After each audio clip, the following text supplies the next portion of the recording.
we were just sharing some things this morning of, hey, listen, Kate, what about this? What about this? And so we're going to bring, I mean, we've been talking about this for maybe 3, 4 times in terms of session prep. So, hey, Kate, it's your show. Let's get this thing going. Awesome. Thank you so much. Well, yes, I am Kate Meacham, Director of Parks for the wonderful city of Allen, Texas. We are in the Dallas Metroplex. My first day here was the day COVID broke out. It was great. But has spent the last 5.5 years. I came into a really great organization. City of Allen is phenomenal, and really have enjoyed it. But at the same time, taking over a team of just over 400 team members, is always a challenge, and doing it in the middle of a pandemic and trying to build culture. We've went through some things over the last 5 years, and we're in a really solid place right now. And so we're at the point now where, my fellow assistant directors and I were like, it's good, right? It's good. Like, are we missing something? But we've really worked hard and continue to work hard to really build an engaged culture here. So I guess, Chris, I'm gonna ask you this question first. What are your non-negotiables in culture? It's really good. I think we have a little bit of a different kind of take on culture. I think you're a little bit more outward Yeah. acknowledgement, and I always tell people I have like multiple personalities. When my presentation personality is different than kind of my work personality. But I think what we've built over in the Woodlands is really kind of a learning culture and a culture dedicated to professional development. Today, I was just looking for something on our website, and it just all the staff members were listed, our superintendents, our assistant directors, and our director was listed. And I looked at that and I just had a really quick smile because everybody was certified. Everybody has multiple certifications, CPRP, AFO, CPRP, CPSI, or whatever it was. And I think our team over the course of a long term, and what you're going to see what Kate has been doing over the course of 5 years, you just don't, it's not like, oh my God, I got to do all this. No, it's step by step by step. Yeah. For the certification aspect, for me, it was step by step. I just kind of squirreled away $1,000 in our training budget and said, hey, listen, let's get our manager certified first. Let's get our superintendent certified first. Let's then work to the supervisors, and then let's work to the program coordinators. And now we're up to like 25 staff members who are CPRP certified. And it's just kind of this, hey, this is what's the expectation, which then breeds to professionalism and so on. So to me, that's my non-negotiable.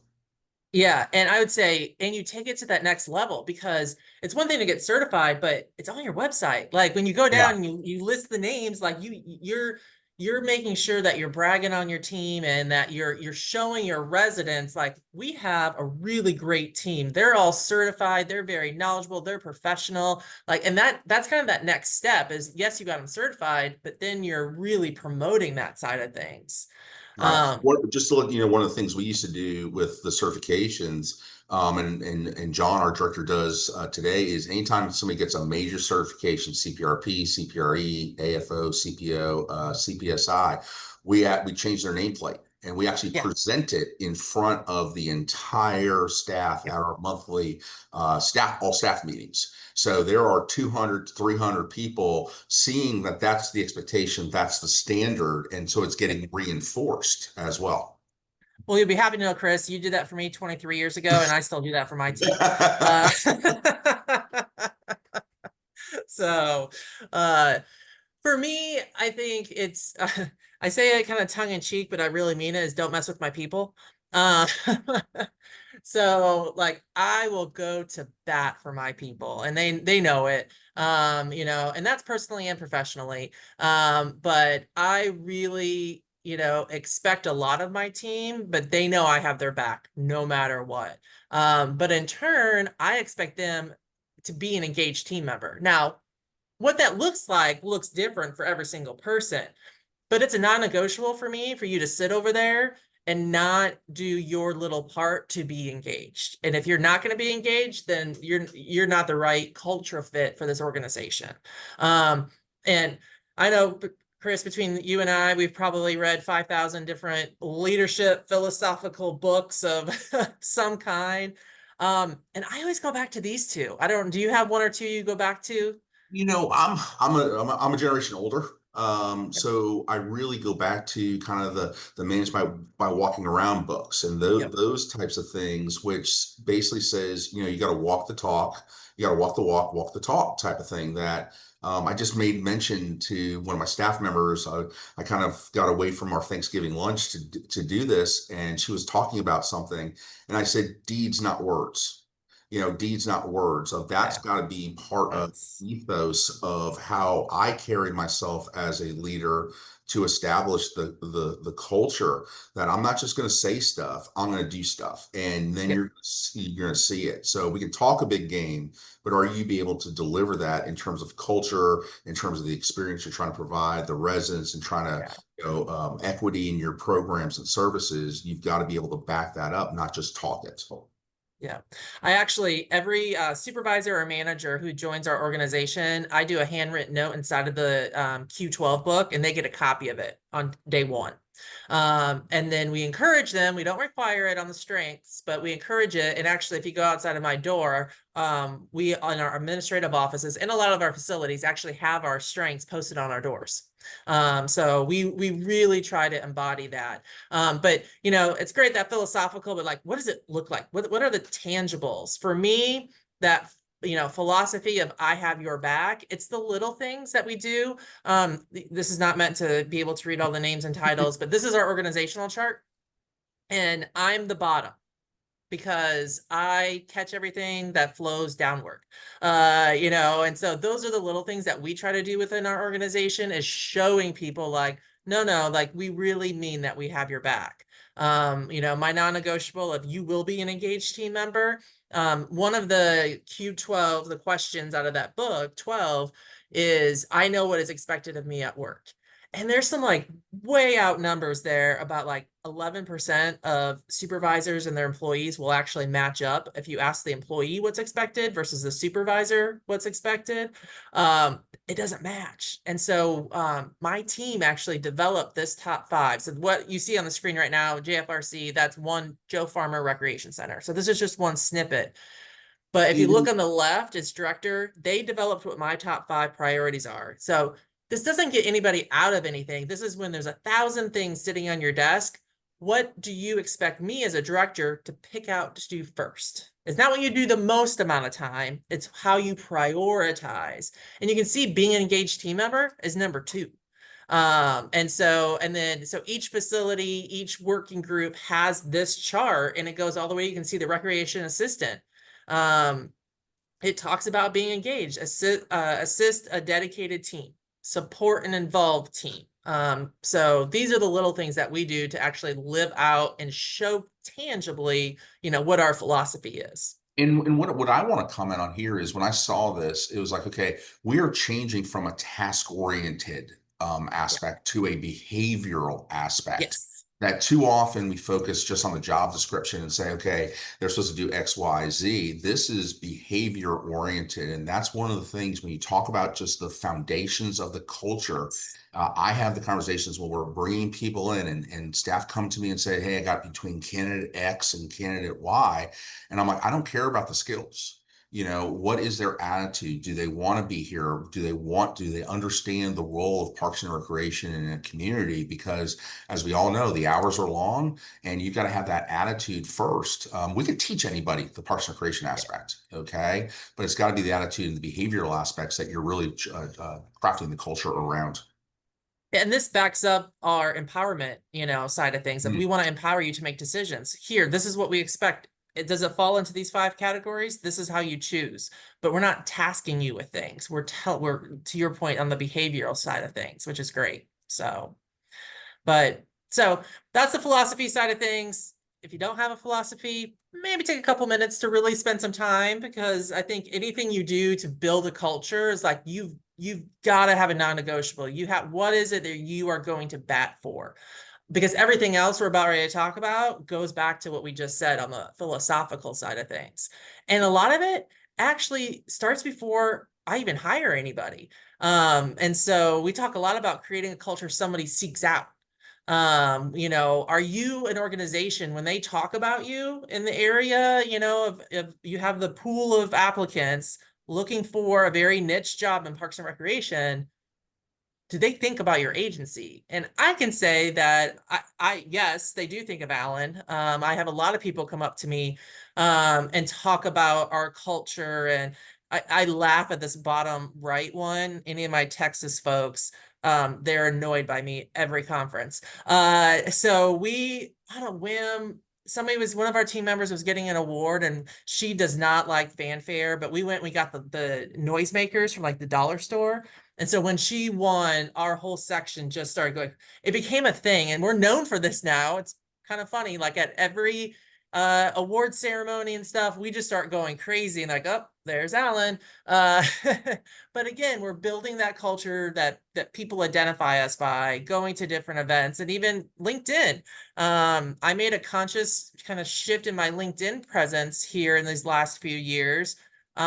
And I have a lot of people reach out via like, oh my gosh, I saw this on LinkedIn. I wanted to apply for a job with you and, become part of the team. So LinkedIn really is a powerful tool that I think a lot of people underestimate kind of what their brand is and how they're branding their organization as well. I know you do a lot on LinkedIn too, Chris. I do a lot of LinkedIn too, but it's more of just the professional development side. But what I Yeah, see is, people are gravitated to the quote unquote good departments that they see that they're going to be recognized, acknowledged, and that goes a long way.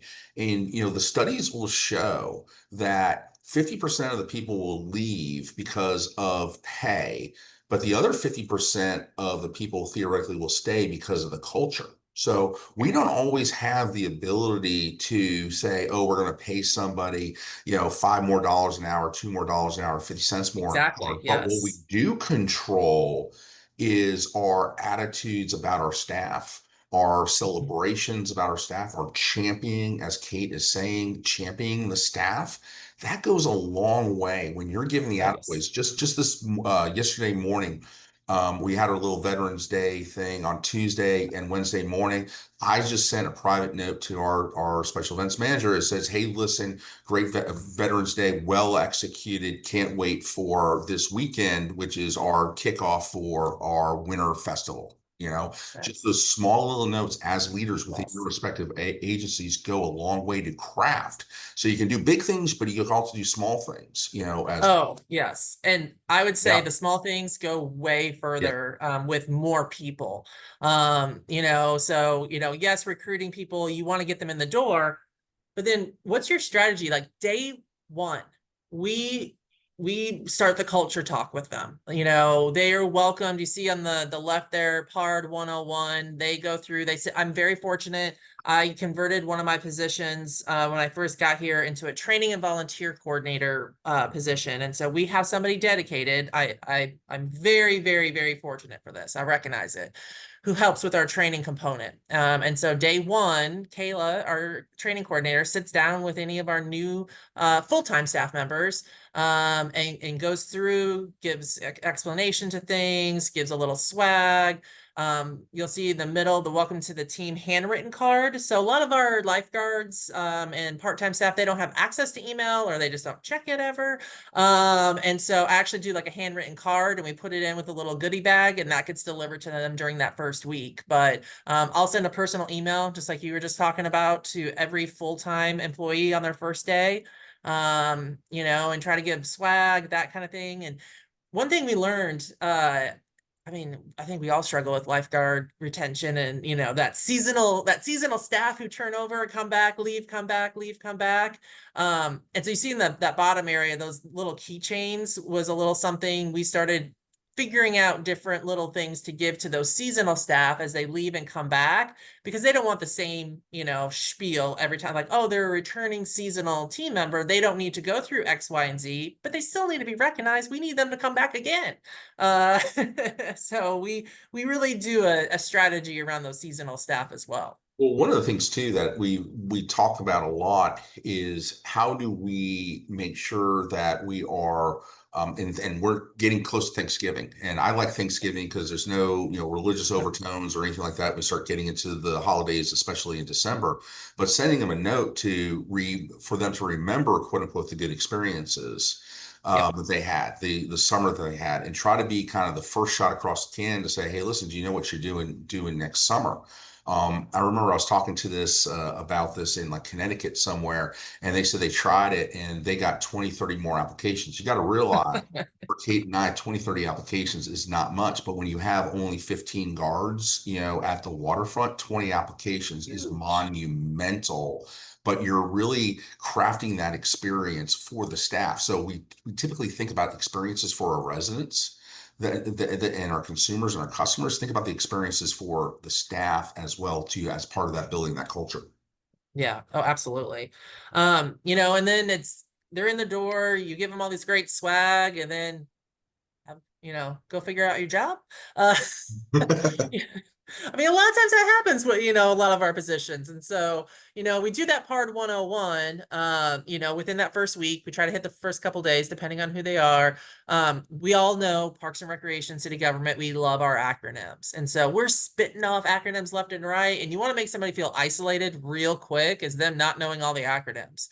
So we came up with this Pardology little cheat sheet. And has like all of our acronyms written out. And the number of times I see a new staff member like open it up, trying to figure out, and we really try to be conscious of not using acronyms when we're doing trainings. But we also kind of came up with little things like that like make everybody feel included. Don't make them feel isolated if they don't know what a term is. So and then keeping that training going. So super team for us is our supervisor staff up. So they have to manage at least one full-time staff member and be at a certain pay grade. Pay grade doesn't matter. It's just a way for us to kind of delineate between the super team. They meet once a month and they focus more on strategy and culture. And so we actually do a quarterly onboard training with them. So that way, in those super team meetings, I want to be talking at we call it like the 201 or 102 level, a higher level. I don't want to be every time I have a new super team member come into that meeting, be like, okay, so this is the basics 101 description while all the other people are waiting to catch up the newbies. So we catch up the newbies together in a quarterly meeting. And we feed them lunch because we like to feed them.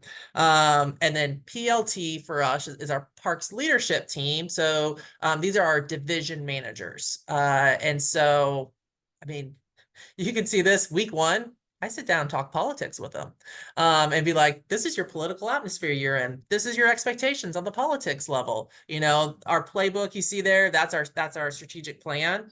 I hand them a copy and I go through it with them.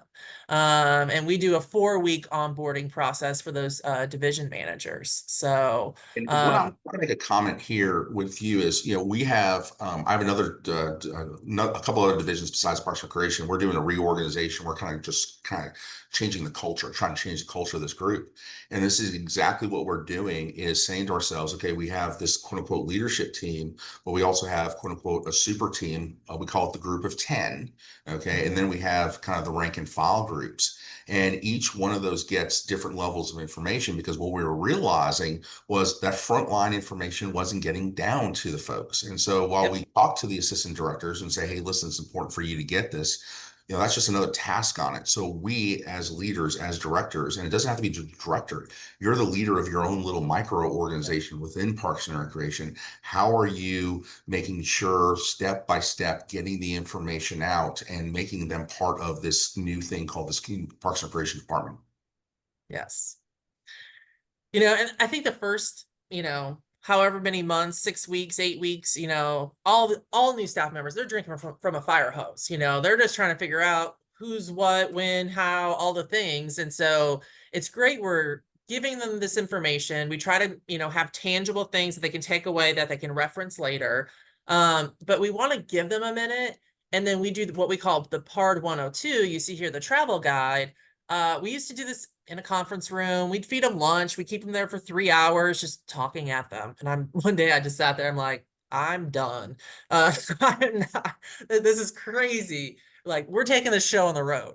And so we actually get one of our vans. You can see a picture here. And so any of the new hires over the course of the 2-3 month time, we do this every, 2 to 3 months, depends on how many new full-time employees we have. But we invite them to a lunch at our golf course, and then we jump in a van and we have little interactive games that we do. We guess the division manager's face on who they are. And we take them out to kind of a lot of people, they see our rec facilities all the time. They see, there's the city hall, they've been there, we go to our historic dam. And everyone's like, wait, we have a historic landmarker in Allen? Like, yeah, let's go. And so we try to go to kind of those offbeat and to kind of help fill in those gaps of like, this is who we are. We're our facilities. Yes, we're our regional huge parks that everybody knows. We're also this cool little neighborhood park that, a lot of kiddos come here after school, or we're this really cool this. So we really try to focus on filling in the gaps for that 102 side of things. In what I would even say is what I'm hearing for you do, especially is on these types of things, is it's onboarding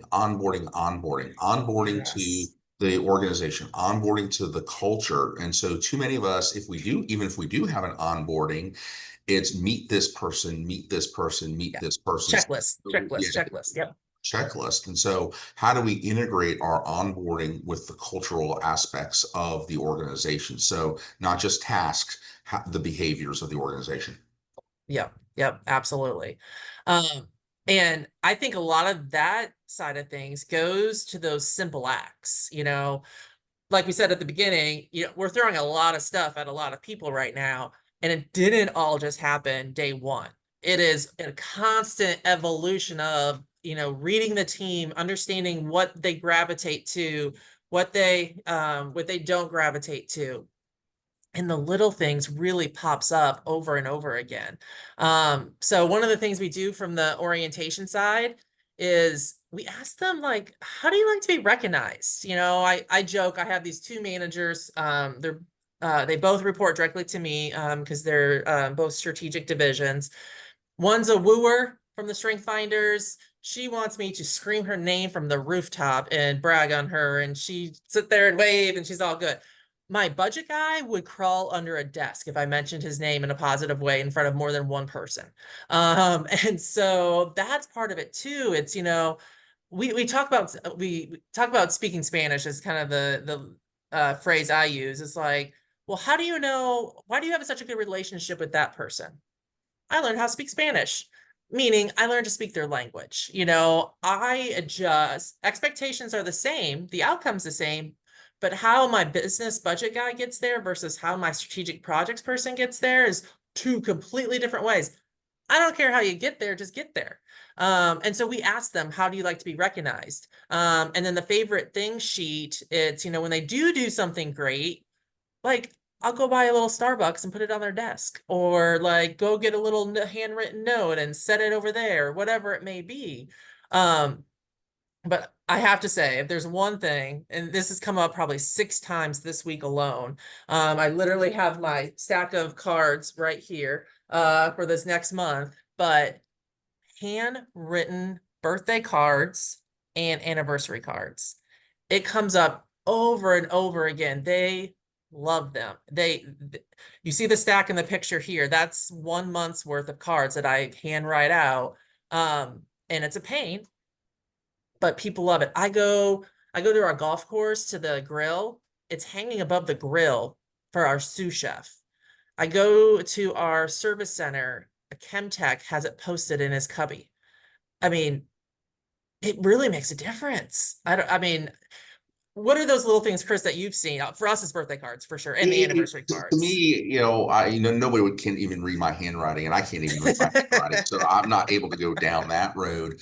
But for me, it's Cindy says from North Carolina does a lot of the stickers. Yeah, It's just reinforcing what you're saying of yeah, that small act of the recognition of, hey, listen, you're important to our success is what's important. So I'm an email fiend. I made mention of it, just that small little thing that I did to my staff. One of the other things that I've done with my supervisors and other staff is once every year or something there, I just shoot them an email. How's it going? and just trying Yeah. to bring that dialogue to say, hey, listen, even though quote unquote I'm up here, I still recognize that you're part of the team and you're important. Where are you right now? How are you doing? Yeah. And really, I'm also looking for opportunities on the professional development side of what do they need? How can I get them resources, which is our culture of professional development and lifelong learning. Courtney asked a really interesting question I want to throw out to you, Kate, is how long does onboarding take for a part-time staff member versus a full-time staff member? And there's actually another wrinkle in there, maybe even like seasonal too. Yeah. So for the full-timers, we bring them in. So they sit down with our training coordinator for about an hour, just kind of going through things, checking in with them. We also have it where our training coordinator actually does like a 30 and 90-day follow-up with each of the new, like, hey, how's it going? Do you need anything? Anything confusing? And so with the part-timers, we do the cheat sheet. Basically, we take what the PowerPoint is that we do face to face with full timers, and we have it in a little handbook, kind of the pared down version of what part timers would actually need to know. And that goes in that little goodie bag with things, and we deliver it on site. Some of the higher level, more regular part times we'll sit down with, but normally we just can't catch them, during a normal operating day. So that goes onto the facilities, generally facilities. The supervisor, they sit down and go through the little packet with them for 20-30 minutes. And so for me, I have a brand new staff member and administrative assistant, and her onboarding is anywhere between 6 to 9 months with options to extend it if quote unquote things are not going right. And so we Yes. have the first couple of weeks, we're meeting multiple times a week. Then all Yep. of a sudden we're meeting once a week. Then we're meeting every 2 weeks. Then we're meeting once a month. And, we're talking in between it. There's no question. But as you know, everybody's busy and you Mhm. don't necessarily have good, deeper dialogue. You just have do this, do this. Hey, yes, great job, blah, blah, blah, blah. But when we can have meaningful dialogue, and so I brought her to my office yesterday or the day before, and it was just like a catch up. She's been here 2 months, 3 months, I think. Yep. How's it going? How are you fitting? So again, goes back into the cultural aspect of what you're setting those expectations, those behavioral expectations of how we operate together. Yeah, and I'll say the things that we're talking about right now too on our side is the department level. We want that consistent welcome on the department level for everybody. There's absolutely a lot of expectations doing the things that you're talking about, that the supervisor, the supervisor understands that these items are going to be taken care of on the department level. And then when we hand over a team member to them, then it's on them to then do that next level, of orientation and onboarding and that sort of thing. So. But kind of going along the same lines of those little things that go a long way, we focus a lot on random acts of kindness is what we call it, where it's spontaneous. They think it's spontaneous. It's well planned. Let's be honest. But during the summer months, we know a really hot week is coming. Gosh, we're in Texas, we're in Dallas. Really hot week is forecasted for next week. We'll proactively go on our calendar. We'll block off an hour. We go hit up Costco. We grab a bunch of ice cream or Gatorades. We just start driving around to the parks, handing them out to our parks guys. In the middle of summer, you roll up with the cold Gatorade.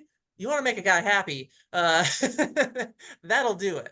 And I got to throw something out, Kate. Is I took over this group, and I'm like, we're very very hypersensitive in the park side, from a standpoint of making sure the guys are drinking water, drinking Gatorade, Yep. drinking whatever it is, to stay hydrated. And then I had this other group who is not kind of in there, 8 hours, 10 hours a day, but they're out there enough where heat issues and that type of stuff. And I'm like, okay, so I talked to my since I took over this department, I'm like, okay, so what are we doing for the staff? They're like, what do you mean? What are you doing for the staff?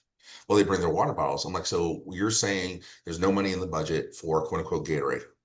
And they're like, oh, yeah, there is. So why aren't we doing it?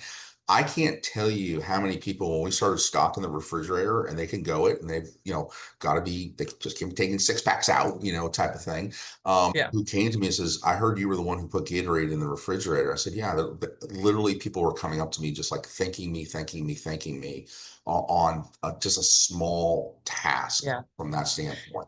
Yeah. On that, we did something this past summer. At the beginning of summer, we did these little sealed bags, the little like pouches. but we went and we bought, you know, sunscreen, hand sanitizer. We did some of the little electrolyte packets. It's kind of like a safety kit for the summer, and we gave them to all the Summer guys. Oh, survival kit. the little cooling towels. Yeah. Um, Loved them, love them, love them, love them. And Chrissy, So she does summer safety bags as well. yeah, yep, that's great. So, and then, you know, who doesn't like an assistant director grilling hot dogs in a hot dog costume? But we try to do like different things where, you know, the directors cook. You know, we do an ENPS, employee net promoter score survey. Whoever gets the highest percentage of responses, we don't care what the score is, we care, but whoever the most responses, the directors actually come and we will cook them pancake breakfast, or we'll cook a, you know, do a grilling day, or, you know, whatever it may be. But we really try to celebrate the team however they want to be celebrated. And I think that's the key in that cultural side of things. So on the left, meet Taco. Taco used to be called Java. So one of the things in our admin office, our team is a very dog loving team. Luckily, nobody here is afraid of dogs, no issues with dogs. And so they came to me one day and they're like, can can we go to the animal shelter and bring a dog back to the office? I'm like, sure. They're like, for the whole day? Sure. And so they did, and it's now turned into what we call Positive Tuesdays. And so every Tuesday, one of our team members here goes to the animal shelter, grabs a dog, brings him back, lets him roam around the office all day long. The team takes care of them, takes turns taking the dog out, all the things. We feed them a really good meal. Our animal shelter isn't so good at taking good pictures for the pet finder website, so we take little glamour shots for them, and it's just a thing. So the dog you see on the left used to be called Java until I adopted him 3 weeks ago. Our IT director has come over and adopted one. A lot of dogs have been adopted by this, but again, it's just one of those like team building things. They like dogs, bring a dog in, you know, go do different pop-up little activities. You see a little cooking class we did on the right there. Each year, our facilities, we have 8 facilities. They close down 1 week a year. And so during that week, I go in and I get to selfishly do a team building activity with the team. This year we picked a cooking class. So we did a little cooking class and I got to eat lunch afterwards. It was great. So Kate, one of the things, just go back to that slide, one yeah, thing absolutely. is, I'm looking at this, and I'm quote unquote old school, you're new school, I'm old school, I'm just looking at this like, oh my God, how much time is away from office? How much time is away from work? How much time for direct use of direct interaction with the residents, the customers? Yeah. How much time are you spending on this? You know, I think I consciously set aside a little bit of time every day just to like be conscious of, No, but I'm talking about these events because I'm looking at it mm, like, oh my God, we're taking people off the streets to go do this, and what's the, total thing? Great for the culture, but it's the balance. But what I'm really trying to get to is it's really not that many hours. You're not doing this every it's day, not. No, it's no, not no. going. It's the different teams. You know, like the top right picture, that's one facility. They do that once a year. The bottom right, that's our admin team. I personally will pay for state fair tickets for the team to go. They love the state fair. And so at the end of a really busy summer season, I'll buy them a ticket, then it's on their own. But we go as a team to the state fair 1 day a year. And so, and a lot of the pictures you see in the middle there is when we got reaccredited for CPRE. We did a big department-wide celebration celebrating we got CPRE again. That happens once every 5 years. So we're very strategic in how we do it. When it's all lumped together, yeah, it looks like a lot, but it's really spread out and really kind of focused on what each of the different teams likes. Awesome. And one thing we've noticed, we kind of recalibrated about a year and a half ago, where I think we're all probably guilty of like, oh, we're gonna give this swag, or full-timers, they get this, this, and this. Oh, part-timers, here's a pen. Uh, we're all guilty of it. And we really heard from our part-timers like, well, we want that. Or, like, again, it goes back to that recruitment and retention and how part-timers are so key, especially for us. So what you see here, we call it our longevity tree. It's in our admin office. So each of the different quote leaves are pictures of our team members. So we have about 160 full-time team members here. Over 80 of them have been here for 5 years or more. So longevity is a big deal around here. And so at the bottom of the tree, you get onto the wall once you hit 5 years. You move up the tree every when you hit your 5 or 0, what we call a milestones, all the way to the tippy top. You'll see Tim and Bobby, who have been here 33 years. Well, who you see on the right there, her name's Leslie. She's been with us 17 years as a part-timer. She's a teacher by trade and works for us part-time. And she's like, why can't I be on the wall? I'm like, you could be on the wall. So we consciously made this shift to whenever possible, it's not always possible, whenever possible is we try to treat our part-timers as equal as we can to the full-timers. So like, this is a perfect example of why can't they be on the wall? Who cares? It's turned into a thing where like during Parks and Rec month every year, we have this big ceremony. The lobby is jam-packed full. People want to come to put their picture on the wall or move their picture up the wall. And So it's a fantastic thing. I see, love one of the this one. things I love about your attitude is, yeah, why not? Yeah, Yeah. why not? Within reason, yeah, why Yes. not? That these small little things can do this. And by the way, I put a link into this. The tree looks very familiar, Kate. I'm just saying that logo, just to let you know. And I have actually already shipped this to our HR department that says, hey, we're doing this. So awesome it's ideas. it's wonderful. People love it. So okay, so shifting to the back half here, we'll kind of go through these last few sections, but career empowerment, we talk a lot about, empowering our team. We started with this training camp program, only 15 people. You have to apply to get in every month, but it's kind of a city government 101, get to understand Parks and Rec and how we fit into the bigger world. We do every month, we go to a different location. You can see they get to sit on the fire truck. They love it. It's a thing. But they go to the fire department. They tour the fire department. They learn about technology because fire departments have crazy amount of technology. But then we talk about how it pertains to Parks and Recreation. And then there's all the different topics there. So this is a really, really fun one. It started as an emerging leaders one, and I had maintenance guys who have been here for 22 years. Can I join? Why not? Sure. Like, first of all, really? Do you really want to, like, are you just trying to get out of being in the field, or do you actually want to be? And he's like, no, I actually want to be in it. And he was like one of the most engaged team members I've ever had in this program. It was fantastic. So, but again, that kind of goes back to never assuming. Like I just assumed that Nick would never want to be in that program, but also the different types of trainings we do, we're now asking those questions. So we have a squad.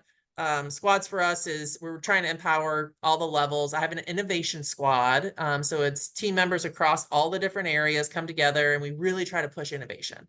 And so I have ways to push innovation, but I'm like, you don't want to hear just from me. Who do you want to hear from? And they wanted to hear from Neely. We all know Neely. So Neely happened to be in Allen, Texas for our state conference. I'm like, hey, want to come a day early? Sure. So he came and did an innovation workshop with them. And then I went back to the innovation squad. I was just like, okay, now I need y'all. I'm not going to be standing in front of everybody. You need to go and facilitate a conversation with your teams about innovation and get ideas and bring it back. How do we facilitate? Oh, great question. Let's do facilitation training, So again, it's those little things you just assume like, well, yeah, everybody knows how to facilitate a conversation, right? No, they don't. So what about book clubs, Chris? Do you guys do any type of book club or conversations like that? No, we do not. So this is really cool for me to just kind of get an understanding, how can I implement these types of things? Because, once you think you've got a good culture, you've got to now say, okay, if I've got a good culture, how do I keep it, retain it, Yeah. and change it just a little bit, not change the culture, but change what we're doing to keep incentivizing people to be part of it. Yeah, and so for us, we started the book club after we had a pretty high level turnover of a couple positions. And so we said, let's just sit, let's just start, let's talk, like it's great to do these celebrations and give the free Gatorade and give and give and give, but like, let's just let's talk and talk about the whys. And like, it was amazing. We had a number of our horticulture team members join the book club. And we don't call it book club because everybody thinks a book club's boring. So we call it Team Talk and Tidbits. But we usually do it. This is our fourth round. We're doing Ted Lasso's, Lead It Like Lasso. We've done Speed of Trust, Dare to Lead, all the different things. They get little worksheets. We feed them lunch. And it's usually like 15 to 20 people will join. And it's usually, we get like a core of 5 people who I think have done it for all of them, but they change in and out. And it's great conversation. And it gets a different type of group who may not be your wooers. They just want to sit and talk. So I get a whole different take on people when we do something like that. And then on the complete opposite is, getting out and doing research and field trips. I'm a big fan of research and field trips. Getting out, we have a new project coming up.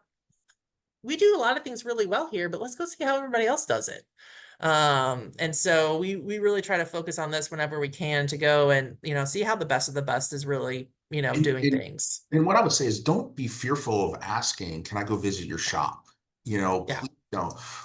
There's a woman who was in Angleton, Texas. She came up to our organization 3 times over the course of 3 years and says, hey, listen, I want to look at all your pools. We're like, yeah, sure, come on. Hey, listen, I want to look at your park maintenance. Hey, come on. Yeah, sure. Hey, look, I want you to look at your downtown. Sure, come on. Absolutely. I mean, first and foremost, we're all very, very positive about our facilities. We can brag about our facilities. And so people will take that hour, 2 hours, or whatever out of their time. Absolutely. So if anybody's in the world wants to come to the Woodlands, by the way, you're more than welcome. I'll show you around. I'll give you 3, 4 hours. Not a problem. And Absolutely. I'm sure Kate would do it. I'm sure your neighbor next door would do it. But that's how we get this. One of my favorite words is cross-pollination. How do we Yes. get better ideas by seeing other things in reality, not on a piece of paper, on a plan or a promotional material, but actually touch it from that standpoint?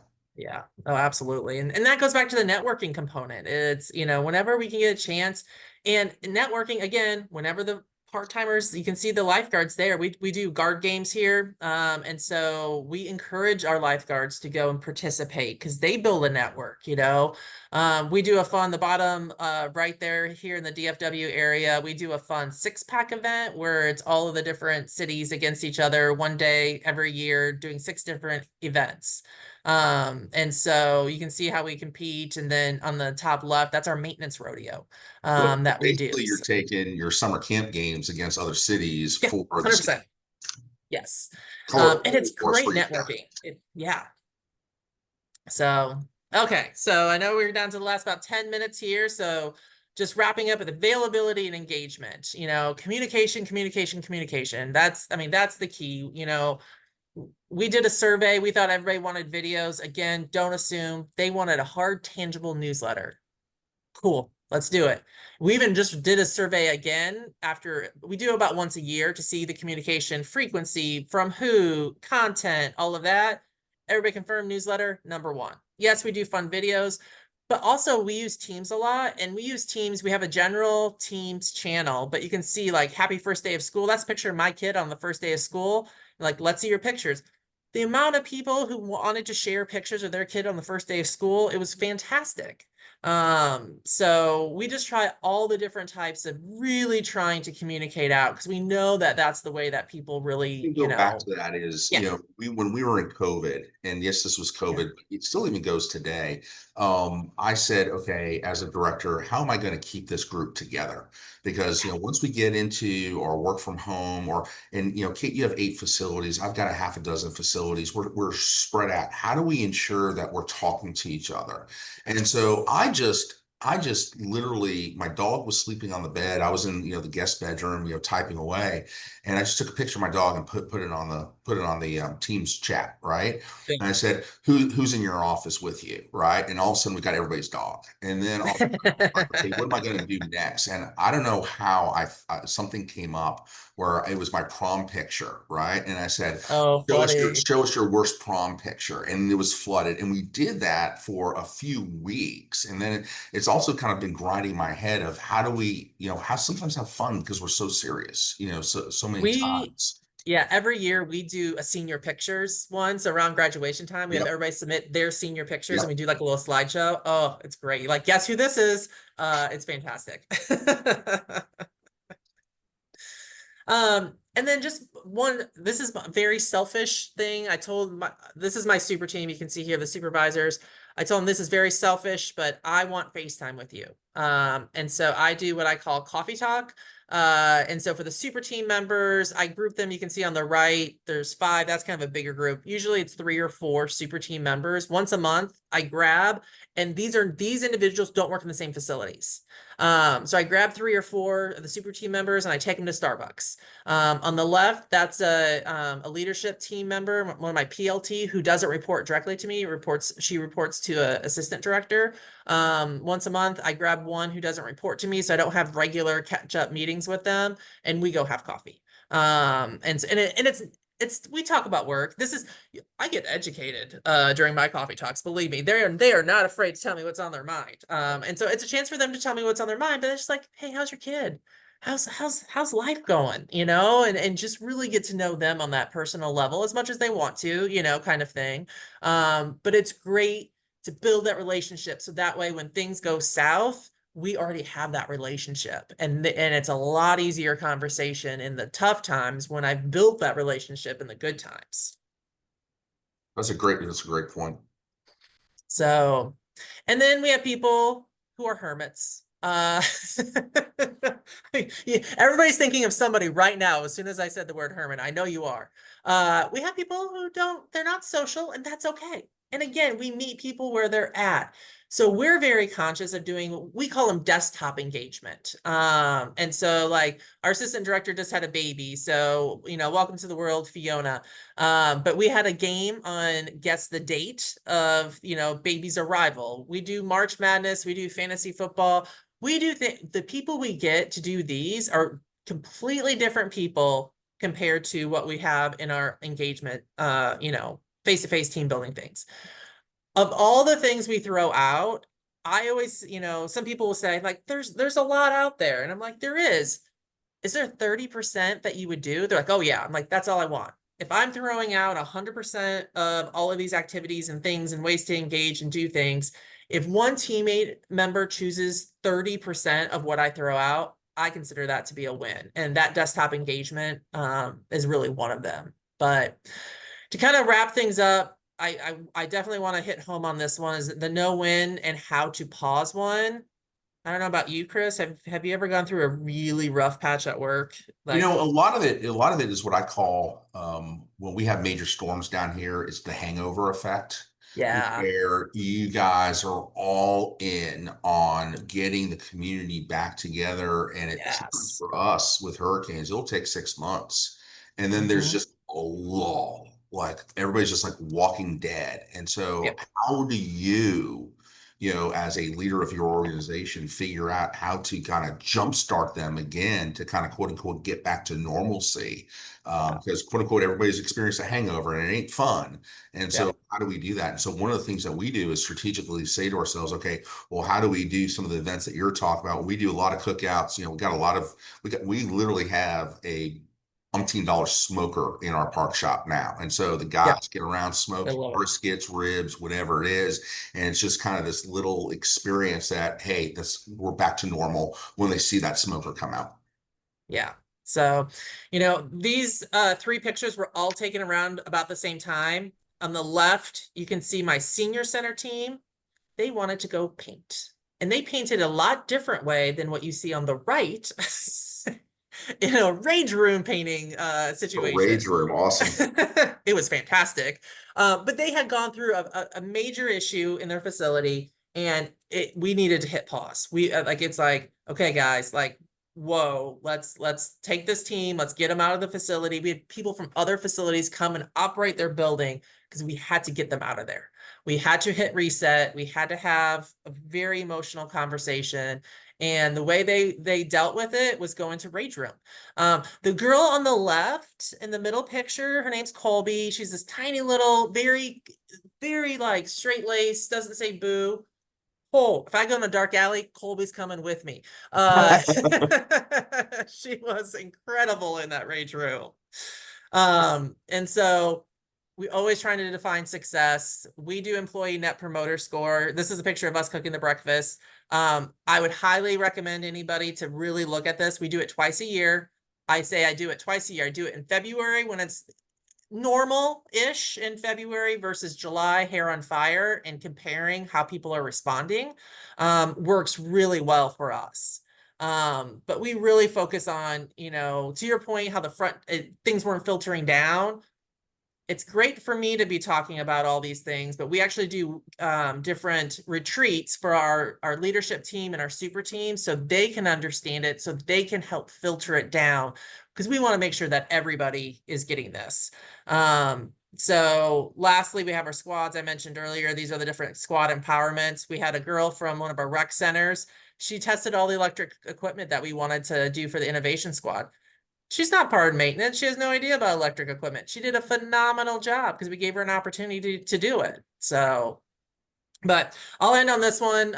This was actually, I was sitting at NRPA this couple of weeks ago, and I got this text message. Jenny, you may be on here, I'm not sure. I got this text message, and if you want to talk about what my culture is, this is my culture. I had somebody from another city in Texas sitting at NRPA shoot me this text, and I'm like, yep, those are my peeps.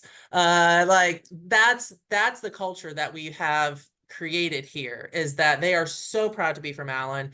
They are one team, they are together, and it's just fantastic. So I just had a proud moment when I got that text. I had a similar experience, and I was on somebody, we were at a social at NRPA, and they shot me a picture, and the comment was, no matter where Chris is, he is digesting. Yes, I saw that. Yes, He's that's 100% he's true. I saw preaching that. Parks and Yes. Recreation, and so it's kind of like you're living, and a breathing epitome of your culture, Kate, of my culture.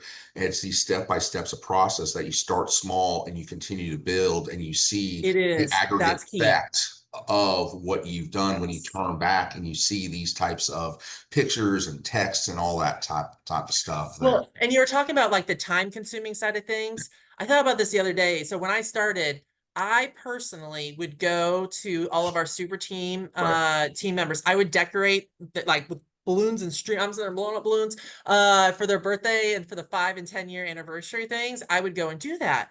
And I got thinking the other day, I'm like, I haven't done that. But I got thinking, you know what? They're doing it themselves now. I don't have to do it. They have embraced it, and they're like, oh, Kate used to do this. We're going to do it for her. And so the team is doing it so I can focus on other things. And I bring in all these other fun little things that we When do. I jumped into a meeting by happenstance, and they were using, within 30 minutes, they used the word relevant, which is my favorite word of all time, of how are we providing relevant services? Is this program relevant? Blah, blah, blah. I'm like, you got it. We're doing it. Yep. That Got the that. culture. Hey guys, if there's anything that you have questions on, we've got about another minute or two. John's going to come on from Amelia too to kind of close us out. Maria just put a really cool thing there that she gets funds allocated from Human Resources called engagement funds. It's about $55 per person from that standpoint. From a budget, I know budget is a big question popping up right now. A lot of this doesn't cost anything. Right.